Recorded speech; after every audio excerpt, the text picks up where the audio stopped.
those cases. On Friday, a federal judge in Texas suspended the FDA's approval of the abortion pill. But several hours later, a judge in Washington state ruled that the FDA must keep it on the market in 17 states, including Colorado. If the second ruling stands, Colorado could see an influx of visitors coming here for the medication. Denver 7's Colette Bordelon digs into the potential impact to our state. If you don't have the right to live, you don't have any other right. After some celebrated Roe v. Wade being overturned. This is a drug that the FDA approved as safe 20 years ago.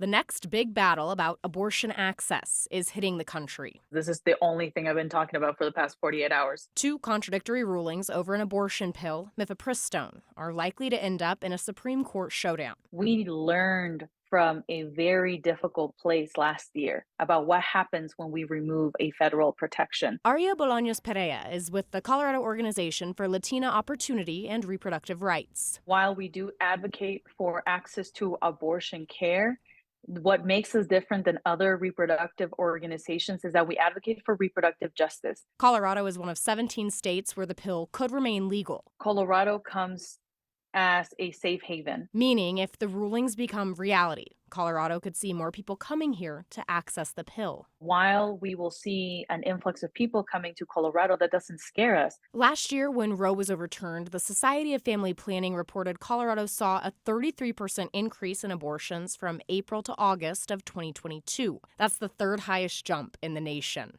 If anything, we are prepared to meet the moment. We feel confident that we will be able to distribute medication to whoever needs it. Bolaños Perea believes it's an uphill battle for the pill. We are doing everything in our power and will continue to do so. Saying just because it would still be available in Colorado doesn't mean the state escapes the impact. At the beginning of this month, Colorado lawmakers passed 3 bills related to reproductive health. Those include increasing and protecting access, along with creating consequences for anyone who advertises having those services but doesn't actually provide them. In the newsroom, Colette Bordelon, Denver 7. A Colorado mother is demanding accountability after her child was allegedly slammed against a wall by an employee at an Aurora daycare center. Ajunair David's 5-year-old daughter Soraya was a student at 8+ Learning Center in Aurora. She said she didn't know about the incident or hear about it until she picked up her daughter that day and someone told her about it. Fortunately, her daughter was not seriously hurt, physically at least. State records show there have been 4 investigations into child abuse or neglect allegations in the past few years at this child care center. David says she was told the employee was fired, but she wants more. Their license removed, honestly, if I'm being honest. They don't need to run a daycare if they can't handle the right procedures with running a daycare. A police report has been filed, but Aurora police tell us no arrests have been made. We are still working to learn if the employees at that daycare reported the alleged incident to the state. We reached out to ask but have not heard back, but we did learn it is mandatory for them to report it under Colorado law. All child care providers are mandatory reporters of suspected child abuse or neglect. They have to call a state hotline and fill out an injury report online. If they don't, they could be charged with a misdemeanor, and penalties include a fine of up to $750 or up to 6 months in jail. Delta Airlines says an unruly passenger forced a plane to land in Denver yesterday. Flight 445 was going from Atlanta to Portland when it was diverted, and now the FBI is investigating. We did ask the agency what the passenger was doing to force the landing here, but we're waiting to hear back. Well, it was a picture-perfect Easter, at least with the weather across Colorado yesterday. The sunrise was beautiful, and plenty of people were up bright and early for that traditional Red Rocks Easter service. Take a look at the seats, just packed with people. The service started at 6 a.m. and, of course, right as the sun came up. Just beautiful. Picture-perfect scene. Others hit the slopes. I actually did that yesterday because we had already celebrated our Easter, and you could find a few eggs out there on the slopes. Easter bunny stopped by the Wolf Creek ski area. The resort shared these photos with us. It is getting down to the last days, of course, to go skiing for this season. But it was pretty good snow, I have to say, Lisa, at Loveland. Amazing for April. I thought you were going to keep this good news to yourself so that no one else was there well, next Easter. Maybe they'll forget by next year. Yeah. She said it was great. You loved it. Good. I'm glad. Beautiful up there. Across the state, we had sunshine. Today, early this morning, if your kids want to bike to school, if you want to bike to work, good looking forecast. By 7 o'clock, we're going to be at about 40 degrees, a good 10 to 12 degrees warmer as early as 9 o'clock, upper 60s by noon. Maybe you want to bike to your favorite patio, Jason. Happy hour on the patio this afternoon. It's going to be nice. There you go. Right now we have a pretty good drive overall here in Metro Denver. However, just to the west of Golden, we still have Highway 6 closed down. You see the barricade in place to send you up the hill. So I-70 getting up to Highway 119, go US 6 and then go back to 119. That gets you to Central City Blackhawk because Highway 6 right now is closed down between here and 119. Well, if you tend to forget your passwords a lot, maybe you're like me and you just have to reset it every time, there is a tool that can help, but what you need to consider before subscribing to one of these services. Plus, the countdown is on to file your taxes, but wait until you hear the price tag for an upgrade to the IRS and how it might make future filings easier for you.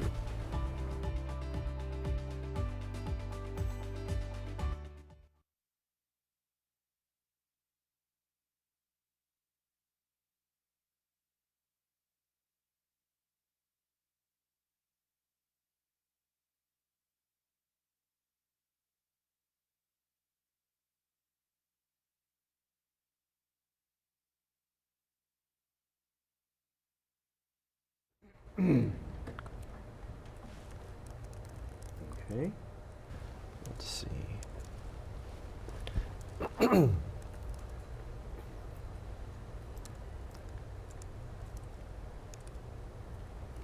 Okay, 3, 2, 1. Right now on Denver 7 News at 6, dozens of people are without a home after a deadly fire tore through this Denver apartment complex. We're digging deeper into the safety violations found just 2 months before the fire. A growing legal battle over one of the most commonly used drugs to end a pregnancy. The two opposing rulings in federal court and how it could bring more women to Colorado. The Nuggets are the best in the West, but the wait is on to find out who their first opponent will be in the playoffs. We're breaking down all the possible options. Jon Rahm is taking home the green jacket, the history he's making with his win at the Masters.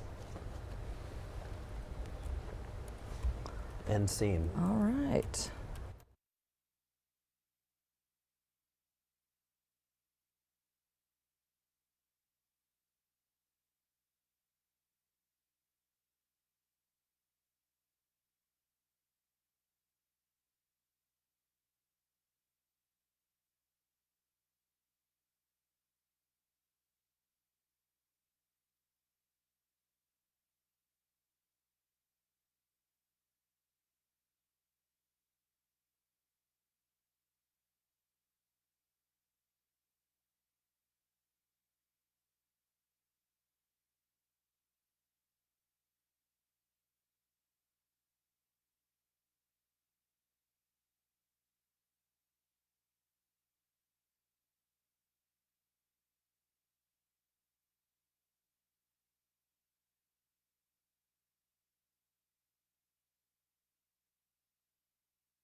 Welcome back. 5:14 is your time. Developing for your Monday morning. President Biden is traveling to Ireland tomorrow, where he will mark the 25th anniversary of the Good Friday Agreement. The U.S. helped broker that deal back in 1998 to end decades of violent conflict in Northern Ireland.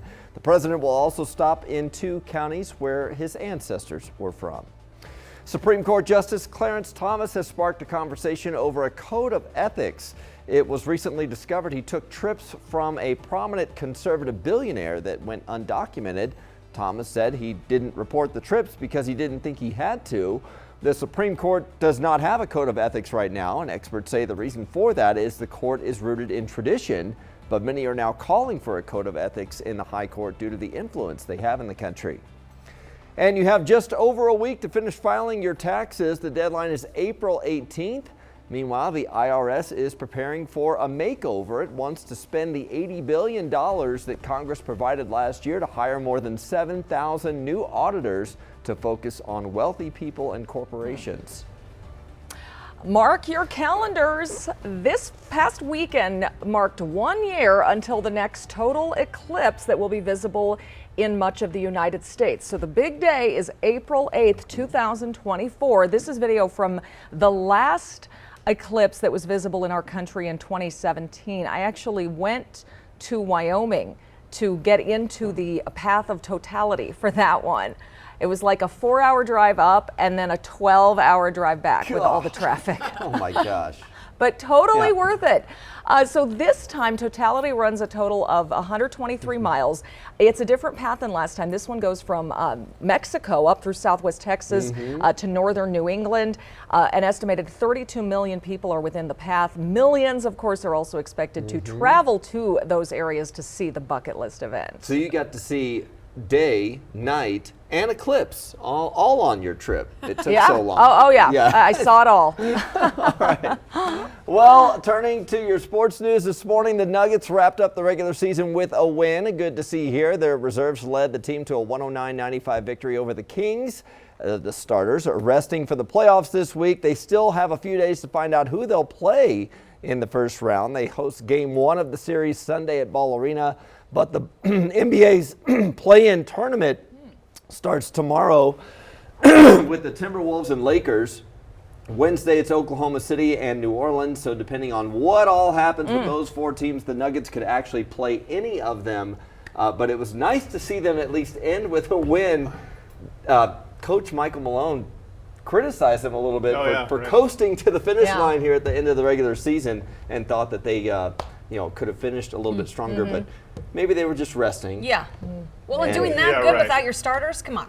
Yeah. This is it. We got this year. All right. Yeah. So they are the number 1 seed. I got the Nuggets flag already. Say, hey, almost you Nuggets got the flag. tie. Yeah, I know. I gotta start adding the colors They have to so our many wardrobe. uniforms now. You can almost wear any color, and it could be a Nuggets color. Yeah.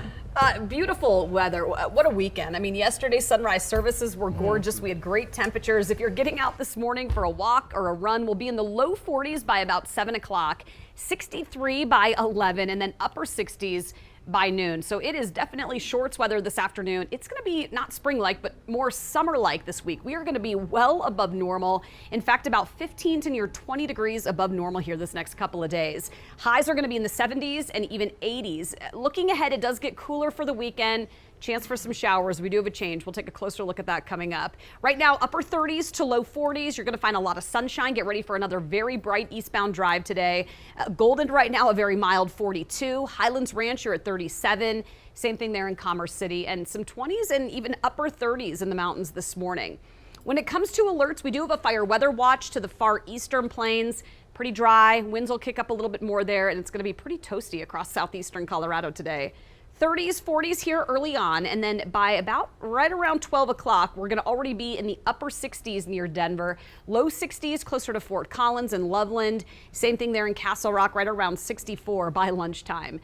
This afternoon, 70s, anywhere from 75 to about 77 for a high in Denver. Early tomorrow morning, waking up to even nicer conditions. The winds are going to pick up a touch. We may see more fire weather warnings pop up both Tuesday and Wednesday, but look at how warm it gets, from 60s at lunch to low to even mid 80s in the afternoon. Mild even after sunset. By 8 o'clock tomorrow night, we're still talking 70s up and down the Front Range. So this is going to be a trend that continues here for the next few days. Upper 70s today, low 80s both Tuesday and Wednesday. Record high tomorrow is 80, so very close to tying, if not breaking it. The record high on Wednesday, 79. So again, same thing there. We've got 2 potentially record-breaking days here this week. It'll start to cool down a little bit toward the end of the week. A few showers expected late Friday, and then as we head into the weekend, some cooler conditions settling in. Jason, we'll be looking at more 50s by that point. and maybe even a chance for that mixing with a little bit of snow early Sunday morning. Definitely not done with snow yet for the season. Yeah.